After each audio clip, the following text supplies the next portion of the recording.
Om Shanti. Good morning. आज 4 जून 2026। সাকার বাপদাদার মধুর মহাবাক্য। বাপদাদা বলছেন, মিঠে মিঠে বচ্চে, তোমরা পারলৌকিক বাবাকে যথার্থ রূপে জানো, সেজন্য তোমাদেরকেই সত্যিকারের প্রীত বুদ্ধি বা আস্তিক বলা হবে। বাবার চেয়ে যথার্থ রূপ বিন্দু রূপ, যে রূপ তো ভাবাই যায় না, কখনো স্বপ্নেও না। বাবার সেই সুন্দর রূপ আমরা জেনেছি, বুঝেছি, চিনেছি। যথার্থ রূপে তাকে চিনি, নিজেকেও চিনি। তাই বাবা বলছেন যে যথার্থ রূপে আমাকে চেনো, তাই তোমাদের প্রীত আমার সাথে আছে, তোমরা এখন প্রীত বুদ্ধি। প্রশ্ন, বাবার কোন কর্তব্য থেকে প্রমাণিত হয় যে তিনি হলেন ভক্তদের রক্ষক? উত্তর, সব ভক্তদের রাবণের জেল থেকে ছাড়ানো, ইনসলভেন্ট থেকে সলভেন্ট করে তোলা, ভিখারি থেকে সমৃদ্ধশালী করে তোলা। এটা হলো একমাত্র বাবার কর্তব্য। যারা পুরানো ভক্ত, তাদের ব্রাহ্মণ তৈরি করে দেবতায় পরিণত করা, এটাই হলো ওনার রক্ষা করা। ভক্তের রক্ষক এসেছেন নিজের সকল ভক্তদের মুক্তি, জীবন মুক্তি প্রদান করতে। আজকের মুরলির প্রথমে গীত বেজেছে, ভোলানাথের থেকে অনুপম আর কেউ নেই। ওম শান্তি। বাচ্চারা, এটা কার মহিমা শুনল? বলা হয়ে থাকে উচ্চতমের চেয়েও উচ্চ ভগবান, আর ভগবানকেই বাবা বলা হয়। তিনিই হলেন এই সমগ্র রচনার রচয়িতা। যেমন লৌকিক বাবাও হলেন রচয়িতা নিজের রচনার। প্রথমে কুমারীকে নিজের স্ত্রী করে, আর তারপর তাকে দিয়ে নিজের রচনাকে রচিত করে। 5 থেকে 7টি বাচ্চার জন্ম দেয়, তাদেরকে বলা হবে রচনা। বাবা হয়ে দাঁড়ালেন রচয়িতা। তো বাবা হয়ে দাঁড়ালেন রচয়িতা, তিনি হলেন পার্থিব জগতের রচয়িতা। বাচ্চারা এটাও জানে যে রচনার রচয়িতা বাবার থেকে উত্তরাধিকার প্রাপ্ত হয়। রচনা সন্তান, রচয়িতা বাবা, তো সন্তান বাবার কাছ থেকে, রচনা রচয়িতার কাছ থেকে উত্তরাধিকার প্রাপ্ত করে। মানুষের তো 2জন বাবাই হয়ই, এক লৌকিক, 2 হলো পারলৌকিক। বাচ্চাদের বোঝানো হয়েছে জ্ঞান আর ভক্তি হলো পৃথক, এরপর বৈরাগ্য। এই সময় তোমরা বাচ্চারা সঙ্গমে বসে আছো, আর বাকি সবাই কলিযুগে বসে আছে। সবাই হলো বাচ্চা, কিন্তু তোমরা অসীম জগতের বাবাকে জেনেছ, যিনি হলেন সমগ্র রচনার রচয়িতা। লৌকিক বাবা থাকা সত্ত্বেও সেই পারলৌকিক বাবাকে স্মরণ করে। সত্যযুগে লৌকিক বাবা থাকলেও পারলৌকিক বাবাকে কেউ স্মরণ করে না, কারণ হলোই সুখধাম। সেই পারলৌকিক বাবাকে দুঃখে স্মরণ করে। এখানে অধ্যয়ন করানো হয়, মানুষের বোধ জাগ্রত করা হয়। ভক্তিমার্গে মানুষ বাবাকেও জানে না, বলেও যে পরমপিতা পরমাত্মা, হে গডফাদার, হে দুঃখ হরণকারী, সুখদাতা, তবুও বলে দেয় সর্বব্যাপী। পাথরে, কণায় কণায়, কুকুর, বিড়াল সবার মধ্যে আছে। পরমাত্মা বাবাকে গালি দিতে লেগে যায়। তোমরা বাবার হয়েছ, তাই তোমরা হয়ে গিয়েছ আস্তিক। বাবার সাথে তোমাদের হলো প্রীত বুদ্ধি, এছাড়া বাবার সাথে সবার হলো বিপরীত বুদ্ধি। এখন তোমরা জানো যে মহাভারী লড়াইও সম্মুখে দাঁড়িয়ে আছে। পুরানো দুনিয়ার বিনাশের জন্য প্রতি 5000 বছর পরে কলিযুগ পতিত দুনিয়া সম্পূর্ণ হয়ে আবার সত্যযুগী পবিত্র দুনিয়া স্থাপন হয় বাবার দ্বারা।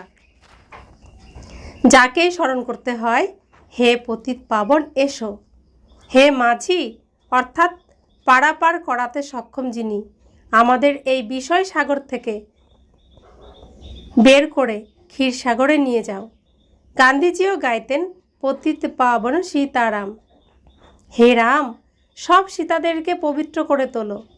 তোমরা সবাই হলে এক একজন সীতা ভক্তগণ।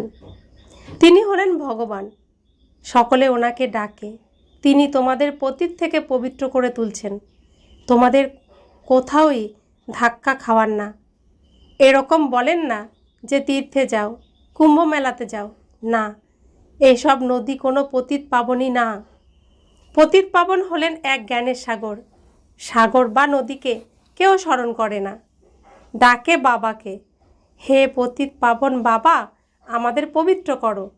এছাড়া জলের নদীগুলি তো সমগ্র দুনিয়াতে আছে, সেই সব কি আর পতিত পাবনই?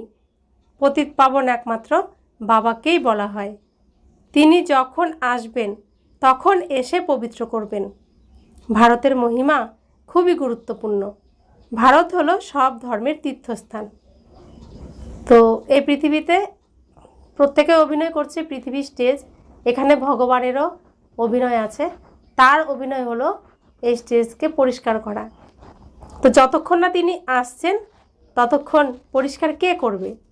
তিনি ছাড়া আর কেউ করবে না, কারণ নাটকে এরকম সিন নেই। তিনি আসবেন, তিনি যাদেরকে সিলেক্ট করবেন পরিষ্কার করার জন্য, শুধুমাত্র তারাই পরিষ্কারের কাজে অংশগ্রহণ করবে।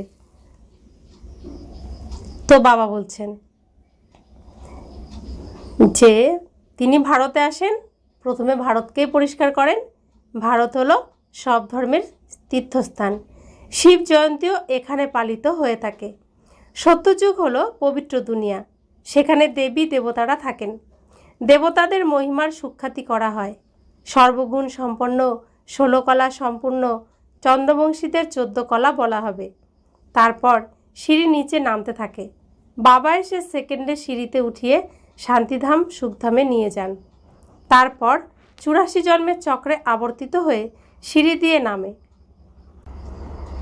84 জন্ম কেউ তো নিয়ে থাকবে।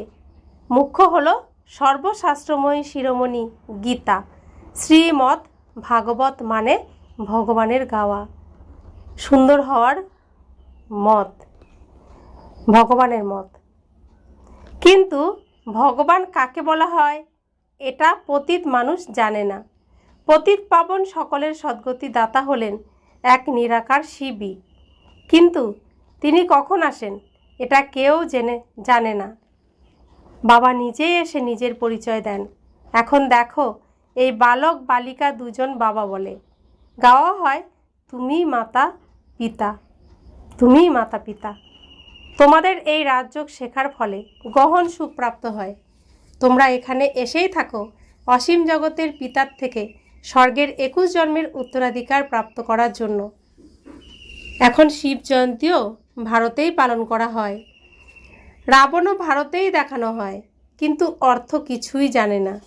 শিব হলেন আমাদের অসীম জগতের পিতা, এটা একজনও জানে না, শুধুমাত্র শিবের পূজা করতে থাকে। যখন সমগ্র বৃক্ষ তমপ্রধান হয়ে যায়, তো যখন সমগ্র সৃষ্টির বৃক্ষটি, কল্পবৃক্ষটি তমপ্রধান হয়ে যায়, তখন বাবা আসেন। নতুন দুনিয়াতে ভারত স্বর্গ ছিল, ভারতেই সত্যযুগ ছিল, ভারতেই এখন হলো কলিযুগ। বাবা বোঝান, সর্বপ্রথম তোমরা স্বর্গের মালিক ছিলে, এখন তোমরা 84 জন্ম ভোগ করে নরকবাসী হয়েছ। এখন আমি তোমাদের রাজযোগে শিক্ষা দিয়ে মানুষ থেকে দেবতা, পতিত থেকে পবিত্র তৈরি করছি। ভক্তি অর্থাৎ ব্রহ্মার রাত, জ্ঞান অর্থাৎ ব্রহ্মার দিন। তোমরা অর্থাৎ ব্রহ্মাকুমার ব্রহ্মাকুমারীরা দিনে যাও। এই পুরানো দুনিয়াতে এখন আগুন লাগবে। সেই মতো মহাভারত লড়াই এর পরেই, মহাভারত লড়াইয়ের পরেই ভারত স্বর্গে রূপান্তরিত হয়ে যায়। অনেক ধর্ম বিনাশ হয়ে এক ধর্মের স্থাপনা হয়। বাচ্চারা, তোমরা বাবার সহযোগী হয়ে আদি সনাতন দেবী দেবতা ধর্মের স্থাপনা করছো। তোমরা স্বর্গের মালিক হওয়ার যোগ্য হয়ে গেলে তখন আবার বিনাশ শুরু হয়ে যাবে। এ হলো শিব বাবার জ্ঞান যজ্ঞ। আবার শিব বলো বা রুদ্র বলো, শ্রীকৃষ্ণ জ্ঞান যজ্ঞ কখনো বলা হয় না। সত্যযুগ ত্রেতাতে যজ্ঞ হয় না। যজ্ঞ তখন রচনা করা হয় যখন উপদ্রব হয়। চাল ডাল না হলে বা লড়াই শুরু হলে তো যজ্ঞ রচনা হবে শান্তির জন্য। বাচ্চারা, তোমরা জানো যে বিনাশ না হলে তো ভারত স্বর্গ হতে পারবে না। ভারত মাতা শিবশক্তির সেনা গাওয়া হয়েছে, বন্দনা পবিত্রতারই করা হয়। তোমাদের অর্থাৎ মাতাদের বন্দে মাতরম বলা হয়, কারণ তোমরা শ্রীমত অনুযায়ী ভারতকে স্বর্গ তৈরি করেছ। এখন বাবা বলেন, মৃত্যু তো সকলের মাথার উপর দণ্ডায়মান, সেজন্য এক জন্ম পবিত্র হও আর বাবাকে স্মরণ করো, তবে তোমরা তমপ্রধান থেকে শতপ্রধান হয়ে যাবে। এখন তোমরা শূদ্র থেকে ব্রাহ্মণ হয়ে আবার দেবতা হবে। এটা কোনো নতুন ব্যাপার নয়। কল্পকল্প প্রতি 5000 বছর পরে এই চক্র আবর্তিত হতে থাকে। নরক থেকে স্বর্গ তৈরি হয়। পতিত দুনিয়াতে মানুষ যা কিছু কর্ম করে সেটা বিকর্মই হয়ে যায়। বাবা বলেন, 5000 বছর পূর্বেও তোমাদের কর্ম অকর্ম বিকর্মের গতি বুঝিয়েছিলাম, এখন আবার তোমাদের বোঝাচ্ছি। আমি হলাম পরমপিতা পরমাত্মা নিরাকার, তোমাদের বাবা। এই শরীর যার আধার আমি নিয়েছি, ইনি কোনো ভগবান না, মানুষকে দেবতাও বলা যায় না। বাবা বোঝান, তোমরা 84 জন্ম গ্রহণ করতে করতে সিঁড়ি দিয়ে নিচে নামতে থেকেছ, উপরে কেউ যেতে পারে না। সবাই পতিত হওয়ার রাস্তায় বলে দেয়, নিজেরাও পতিত হতে থাকে। তাই বাবা বলেন, তাদেরও উদ্ধার করতে আমাকে আসতে হয়। এই হলো রাবণ রাজ্য। তোমরা এখন রাবণ রাজ্য থেকে বেরিয়ে এসেছ। ধীরে ধীরে সকলে জানতে পারবে, ব্রাহ্মণ না হলে শিব বাবার থেকে উত্তরাধিকার গ্রহণ করতে পারবে না। বাবা হলোই দুজন, এক নিরাকারী বাবা, এক সাকার বাবা। উত্তরাধিকার প্রাপ্ত হয় এক সাকার বাবার থেকে সাকার বাচ্চাদের, আর তারপর নিরাকার অসীম জগতের পিতার থেকে উত্তরাধিকার প্রাপ্ত হয় নিরাকারী আত্মাদের। এখন তোমরা অর্থাৎ বাচ্চারা জানো যে মিষ্টি মিষ্টি শিব বাবার থেকে আমরা 21 জন্মের জন্য সুখধামের উত্তরাধিকার নিতে এসেছি। বিশ্বের মালিক হচ্ছি যোগ বলের দ্বারা, কোনো হাতিয়ার ইত্যাদি নেই।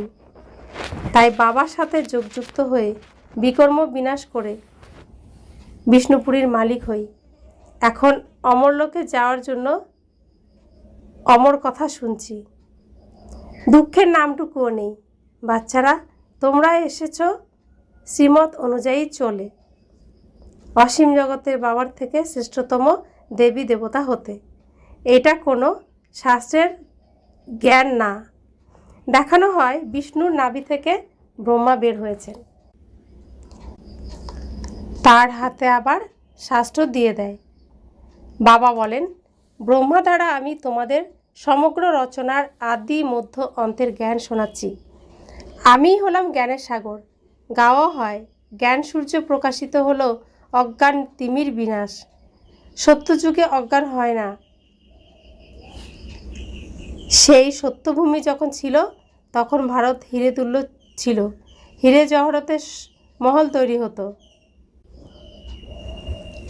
এখন তো মানুষের সম্পূর্ণ খাওয়ার জন্যও নেই। ইনসলভেন্ট বিশ্বকে আবার সলভেন্ট কে করবে? এটা বাবার কাজ। বাবার তো চিন্তা হয়, বলে যে তোমাদের রাজযোগ শেখাতে এসেছি, নরকে নারায়ণ, নারীকে লক্ষ্মী করে তুলি। ভক্তের রক্ষক হলেন একমাত্র বাবা। তোমাদের রাবণের জেল থেকে মুক্ত করে সুখধামে নিয়ে যাই। সমগ্র দুনিয়াতে যারা ব্রাহ্মণ হবে তারাই দেবতা হবে। ব্রহ্মার নামও সুখ্যাত, প্রজাপিতা ব্রহ্মা। তোমরা ব্রাহ্মণরা হলে সবচেয়ে উচ্চতম। তোমরা ভারতের সত্যিকারের আত্মিক সেবা করতে থাকো। বাবার স্মরণেই বিকর্ম বিনাশ হবে। স্বর্ণকারেরা জানে যে সত্যিকারের সোনা নকল সোনা কি করে তৈরি হয়। ওর মধ্যে রূপা, তামা, লোহা ঢালে।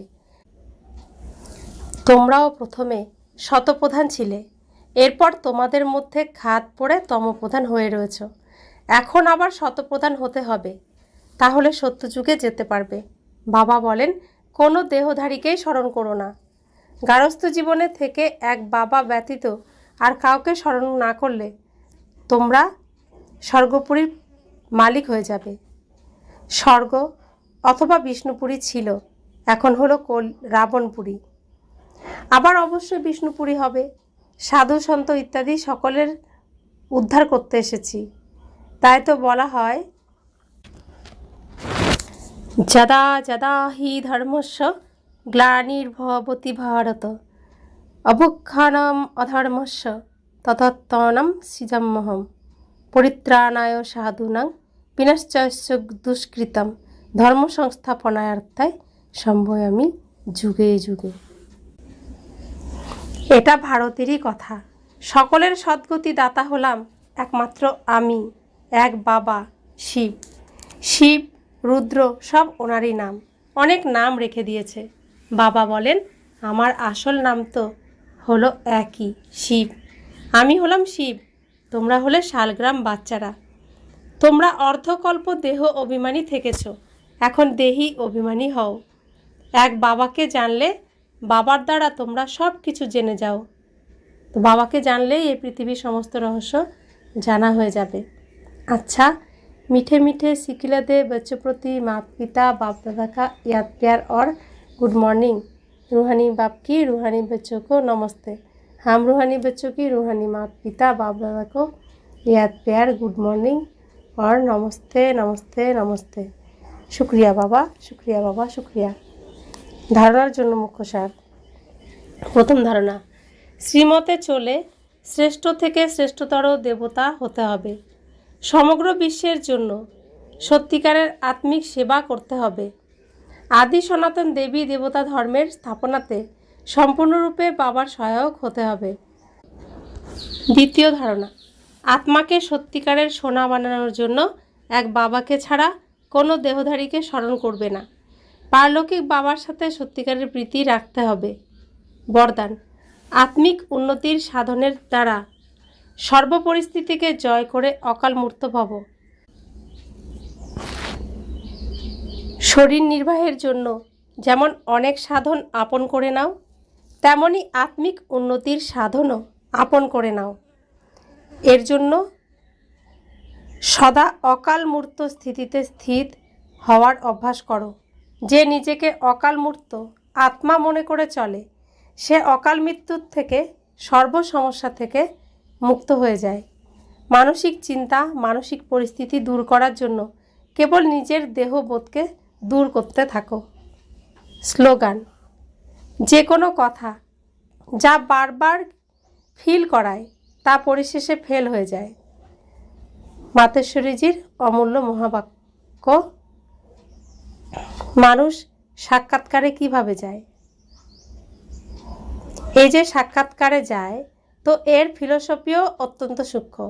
অন্তবাহক শরীরের দ্বারা সেখান থেকে ঘুরে আসে। যেরকম কেউ বাহিরে ঘুরতে যায় সেরকম। এমনভাবে তো ঘুরতে বেড়াতে যাবে না যে মরে গেল আর যেন ফিরবে না। ফিরে তো আসবে, তাই না? তো এক্ষেত্রে আত্মা এই শরীর থেকে বেরিয়ে অন্তবাহক শরীরের দ্বারা ঘুরতে যায় অল্প সময়ের জন্য। এনার আত্মা উড়ন্ত বিহঙ্গ হয়। এটাও হলো পরমাত্মার কাজ, যিনি সেই আত্মাকে নিয়ে গিয়ে দিব্য দৃষ্টির দ্বারা তাকে সাক্ষাৎকার করান।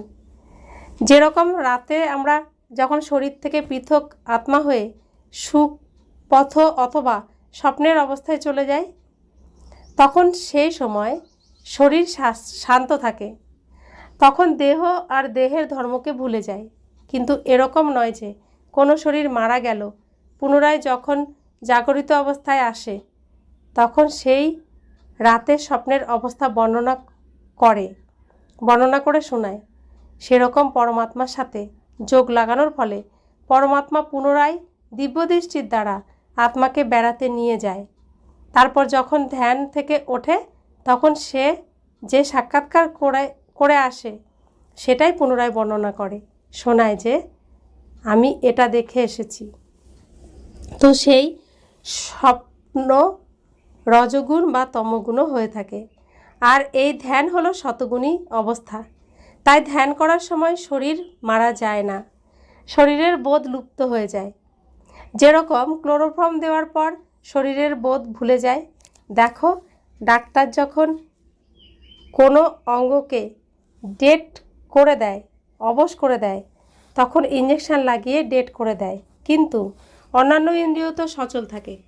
তো ধ্যানও এরকম, যে আত্মা উড়ে গিয়ে কোনো জায়গা পরিদর্শন করে আসে, কিন্তু শরীর মারা যায় না। এখন এই দড়ি টানার স্মৃতিও পরমাত্মার মধ্যেই আছে, কোনো মানুষ আত্মাতেই নেই। আচ্ছা, ওম শান্তি। অব্যক্ত ইশারা।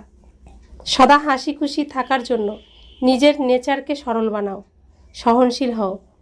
সদা হাসি খুশি থাকা মানুষের স্মরণিক বিষ্ণুরূপে দেখানো হয়েছে, কিন্তু ক্ষীর সাগরে আরামের সঙ্গে বিশ্রামরত অবস্থায় জ্ঞানের মন্থন করে হাসি খুশি হচ্ছেন।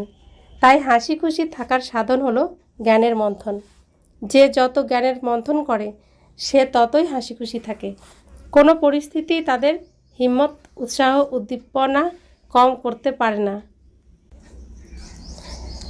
তারা সহনশীলতার শক্তির দ্বারা প্রতিটি পরিস্থিতিকে সহজেই পার করে নেয়। ওম শান্তি।